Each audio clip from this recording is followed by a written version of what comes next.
यह मूवी वहीं से शुरू होता है जहाँ पर पहली आयरन मैन मूवी खत्म हुई थी, जब टोनी सबके सामने बोल देता है कि वही डॉन है, मेरा मतलब आयरन मैन है। अच्छा। ये न्यूज़ इवान नाम का आदमी देख रहा था। तभी वहाँ पर इवान का बाप मर जाता है, तो इवान अपनी जोड़ों की कसम खाकर कहता है कि वो टोनी को नहीं छोड़ेगा, पता नहीं क्या दुश्मनी है इसकी।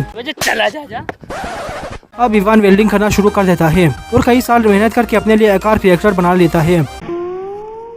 दूसरी तरफ टोनी अपना आयरन सूट पहनकर पार्टीज में जाता था और लड़कियों के बीच में जाकर खूब अय्याशी करता रहता था। एक दिन टोनी को एक कोर्ट में बुलाया जाता है जहाँ पर सिर्फ आर्मी वाले थे। वो टोनी से कहते हैं कि टोनी अपने सूट को आर्मी वालों को सौंप दे ताकि उनकी आर्मी और भी एडवांस हो जाए। तेरा बाप यहाँ छोड़कर गया था कि तेरी माँ? लेकिन टोनी ऐसा करने से मना कर देता है क्योंकि इसके सूट को इसके सिवा कोई और नहीं चला सकता है। अब टोनी को पता चलता है कि वो आर्क रिएक्टर जो इसके चेस्ट में है, इसे उसकी वजह से ब्लड पॉइजनिंग हो रही है, जिसकी वजह से टोनी की हालत दिन ब दिन खराब हो रही थी। लेकिन ये बात टोनी किसी को नहीं बताता और फिर अपने सेक्रेटरी पेपर पोर्ट्स को अपनी कंपनी का मालिक बना देता है। क्या? कब? क्योंकि सिर्फ वही एक थी जो टोनी के बाद कंपनी को चला सकती थी। तो पेपर अपने लिए एक लड़की को हायर करती है जो नताशा रोमानोफ थी, शील्ड की एजेंट। लेकिन ये बात इन सबको नहीं पता थी। ऐसी मीना कुमारी के लिए तो मैं सीने पे गोली खाऊंगा छोटे। एक दिन एक कार रेस में टोनी भी पार्टिसिपेट करता है, तो उसी दौरान वहाँ आइवान आ जाता है और वो एक आर्मर पहन कर टोनी पर हमला कर देता है। तो टोनी भी अपना आयरन सूट पहन लेता है और बड़ी आसानी से आइवान को हरा देता है और फिर उसे अरेस्ट करवा देता है। टोनी को इवान के सूट में वो आर्क रिएक्टर मिलता है जो टोनी जैसा नहीं था, लेकिन फिर भी वो बहुत पावरफुल था। अब टोनी इवान से जेल में मिलने जाता है। अब टोनी को पता चलता है कि इवान का बाप और टोनी के बाप ने एक साथ ही आर्क रिएक्टर बनाए थे, लेकिन इवान का बाप उस आर्क रिएक्टर का गलत इस्तेमाल करना चाहता था। तो टोनी के बाप ने उससे कंपनी से निकाल दिया था, जिससे इवान के बाप की जिंदगी खराब हो गई थी। तो इवान इन सब का बदला ले रहा था। दूसरी तरफ जस्टिन हैमर जो एक वेपन बनाने वाली कंपनी का मालिक था, वो इवान की इस हरकत से काफी खुश होता है और वो एक और आदमी को इवान की जगह जेल में भेज देता है और फिर उसे मरवा देता है, जिससे सबको यही लगता है कि इवान मर चुका है।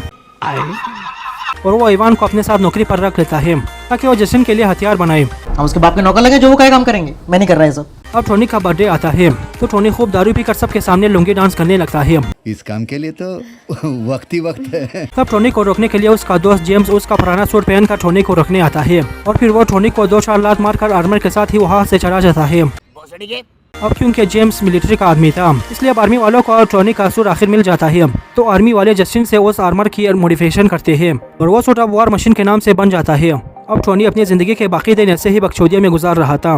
तब शील्ड के डायरेक्टर निक फ्यूरी टोनी के पास आते हैं और तो और नताशा रोमानोफ भी जो शील्ड की एजेंट थी। निक फ्यूरी ने नताशा को टोनी पर नजर रखने के लिए वहाँ भेजा था। निक फ्यूरी टोनी को उस चेस्ट पॉइजनिंग से बचाना चाहता था।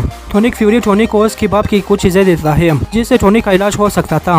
उन चीजों में टोनी के फादर की एक रिकॉर्डिंग भी थी जिसमें उन्होंने बताया था कि जब उन्होंने वो आर्क रिएक्टर बनाया था तब उन्होंने उसके लिए एक नया एलिमेंट भी डिजाइन किया था, लेकिन उस वक्त टेक्नोलॉजी की कमी की वजह से वो उस एलिमेंट को नहीं बना पाए थे। लेकिन उन्हें यह मालूम था कि एक दिन उनका बेटा टोनी उस एलिमेंट को जरूर बनाएगा। इतनी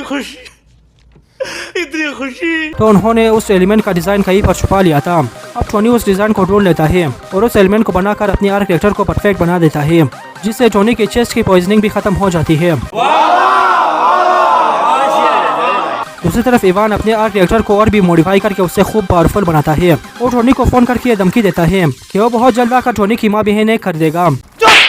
तो टोनी समझ जाता है कि इवान जस्टिन के साथ मिलकर काम कर रहा है। दूसरी तरफ एक इवेंट में जस्टिन अपने ड्रोन्स को सबके सामने दिखा रहा था और जेम्स का वो सूट भी जो इसने मॉडिफाई किया था। मजा नहीं आया ना? तभी टोनी वहाँ आता है तो इवान वहाँ के सारे ड्रोन्स को और तो और जेम्स के सूट को भी हैक कर लेता है और वो सब टोनी पर हमला कर देते हैं।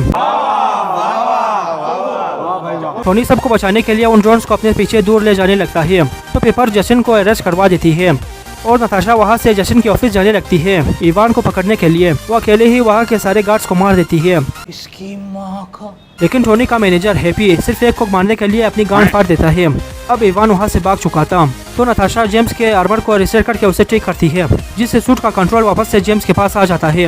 अब सारे ड्रोन्स मिलकर टोनी और जेम्स की मारने वहाँ पहुँच जाते हैं। वो दोनों मिलकर उन सारे ड्रोन्स को डिस्ट्रॉय कर देते हैं। लेकिन अब वहाँ इवान आता है एक बहुत ही पावरफुल आर्मर पहनकर। उसकी आर्मर पर उन दोनों के किसी भी अटैक का असर नहीं हो रहा था, लेकिन किसी तरह टोनी इवान को हरा देता है। लेकिन इवान भी कम हरामी नहीं था। वो अपने साथ साथ उन सारे ड्रोन्स में टाइमर ऑन कर देता है जिसमें उसने पहले से बॉम्ब फिट किया था। तो टोनी जाकर पेपर को बचाता है और दूल्हे जाकर गिली गिली किस्सी करके पेपर को बैठा लेता है। कुछ दिन बाद निक फ्यूरी टोनी से मिलने आता है तो बताता है कि टोनी अभी तक एवेंजर्स टीम में आने के काबिल नहीं है, क्योंकि टोनी बहुत ही घमंडी है और अपनी ही मनमानी करता है। बात तो सही है। लेकिन अगर टोनी थोड़ा इंसान बन जाए तो टीम को ज्वाइन करने के काबिल हो सकता है। Okay bye. मूवी के पोस्ट क्रेडिट सीन में शील्ड का एक एजेंट मेक्सिको जाता है। वहाँ पर उसे एक मैदान में एक हथौड़ा दिखाई देता है जो किसी और का नहीं बल्कि थोर का म्योनेर था। और इसी के साथ ये मूवी पर खत्म हो जाती है। अगर आपको हमारी वीडियो पसंद आई तो इसे लाइक करें और शेयर करें और हमारे चैनल को सब्सक्राइब जरूर करें। मिलते हैं किसी और वीडियो में, तब तक के लिए थैंक्स फॉर वॉचिंग।